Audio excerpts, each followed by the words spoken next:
찬미예수님, 오늘은 2월 1일 연중 제4주간 수요일입니다.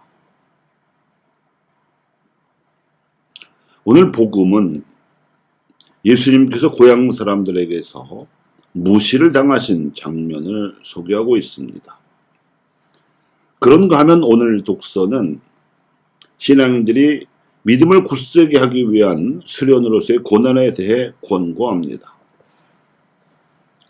예수님의 고향 마을 주민들은 그분을 어려서부터 봐왔기에 더욱 그분의 신성에 대해 알기가 쉽지 않았을 수도 있습니다.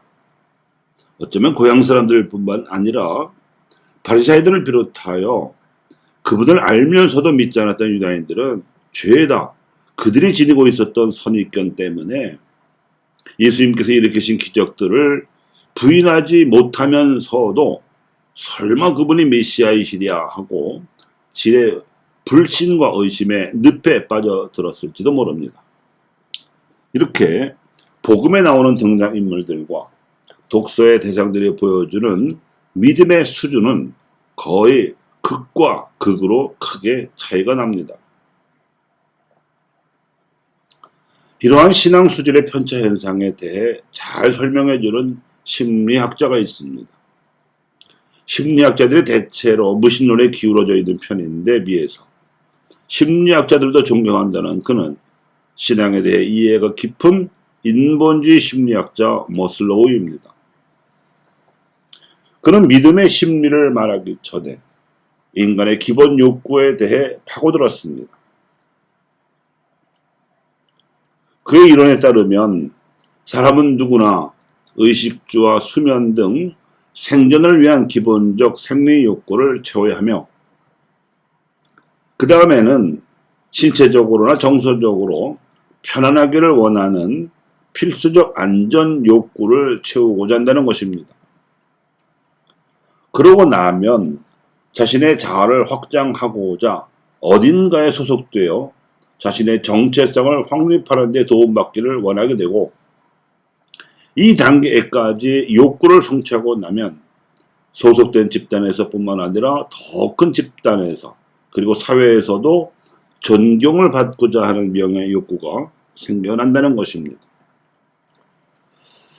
대략 이 정도의 욕구가 성취되는 단계까지 이르고 나면 대부분의 사람들은 더 이상 노력하지 않으려는 경향이 있는데 머슬로우는 그 다음 단계까지 지망하는 소수의 사람들이 있다고 전제합니다.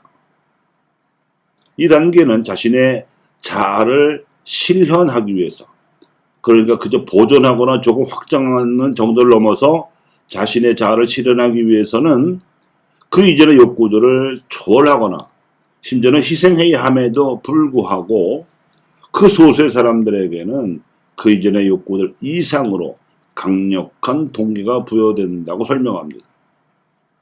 신학에서는 이 자아 초월, 자아 실현의 욕구가 바로 믿음입니다.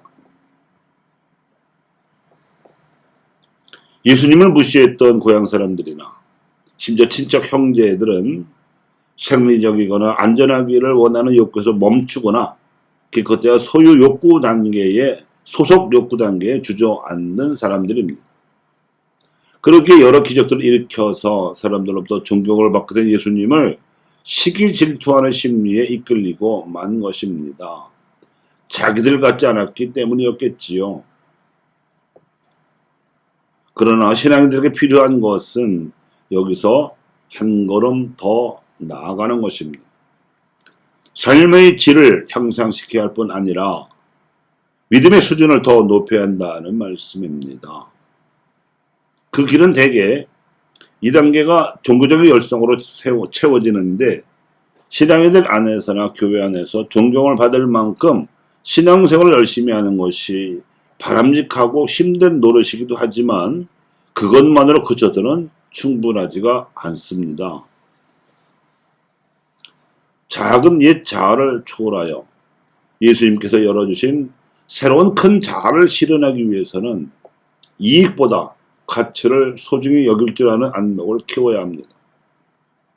그러면 자신의 숨은 잠재력을 더 끌어내야 하는 노력이 필요하기도 하지만 우리가 속한 집단의 모든 구성원들의 공동선을 증진시킬 수 있게 되고 따라서 행복 지수를 높일 수 있습니다. 그래서 이 단계는 종교적인 열성을 바탕으로 한 사회적 애덕을 실천하는 일입니다. 예수님께서도 자신을 믿지 않고 무시하는 고향 사람들이나 친척 형제들을 못마땅하게 여기시긴 했지만 미련을 두지도 않으셨습니다. 믿음이야말로 또 다른 표현으로는 자아 초월의 의지라는 것은 오로지 자기 자신만이 개발할 수 있는 영적 능력이요 최고의 심리 상태로서 믿음의 심리이기 때문입니다. 그래서 예수님께서 이 믿음을 이끌어내시고자 숱한 기적을 일으키시기는 하셨어도 다른 이들의 믿음을 당신 능력으로 이끌어내실 수는 없었습니다. 믿음이야말로 인간 고유의 능력이고 당사자만이 발휘할 수 있는 까닭입니다. 따라서 예수님께서 이런 믿음을 지닌 사람을 만나시면 크게 놀라셨고 또 기뻐하셨습니다. 믿음이야말로 우리가 예수님이나 하나님께 대해서 일으킬 수 있는 기적입니다. 히브리서의 저자는 우리가 이런 높은 수준의 믿음을 간직하게 되도록 이렇게 권고하였습니다. 여러분은 죄에 맞서 싸우면서 아직 피를 흘리며 죽는 데까지 이르지는 않았습니다. 여러분의 시련을 훈육으로 여겨 견뎌내십시오.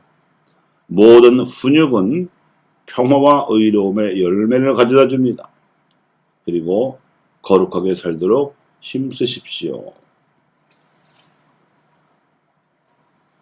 이상의 말씀으로 간추릴 수 있는 덕목은 거룩함과 의로움 또는 그 순서를 바꿔서 의덕과 성덕입니다. 어느 것을 먼저 내세우든 이 두 가지 덕목은 신앙인 개인에게는 자신의 구원과 영적 성장을 위해서 중요하고 가정으로서도 다음 세대에게 희망과 진리를 꽃 피우고 열매 맺게 하는데 중요하며 교회로서는 이웃사랑의 대상인 결의의 구원과 공동선 증진을 위해서 중요하며 민족으로서는 고작 물질적 부유함으로 선지국 행세를 해온 나라들을 흉내내지 않고 정신적이고 문화적인 풍요로움으로 인류를 평화와 진리의 길로 이끌어서 사랑의 문명을 선도하는 데에 중요합니다.